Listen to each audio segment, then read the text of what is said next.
I am the Tofu Golem. Please enjoy the video. In this video, I will explain how to buy Bitcoin on Crypto.com.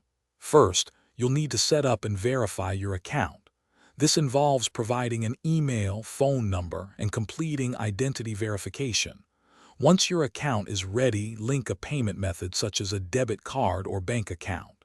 Then, simply open the Crypto.com app and tap on the Buy section to begin your purchase.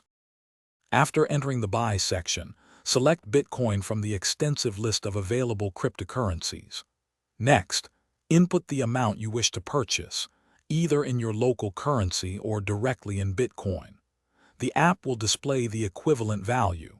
Before finalizing, carefully review all transaction details, including the amount and any applicable fees, to ensure accuracy. To complete your purchase, you will confirm the transaction using your passcode or biometric verification, like a fingerprint or face scan.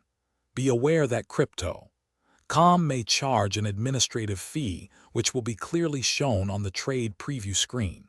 Once confirmed, your newly acquired Bitcoin will be deposited into your Crypto.com wallet, typically appearing within moments. For enhanced security, always enable two-factor authentication on your account. You might also consider transferring your Bitcoin to an external, personal wallet for long-term storage, giving you full control over your assets. Remember, securing your digital investments is crucial. Also, for a fresh car, check out the link in the description for Little Trees, Black Ice, and other great deals. Stay safe and enjoy your crypto journey. Thanks for watching. Consider subscribing if we helped you today.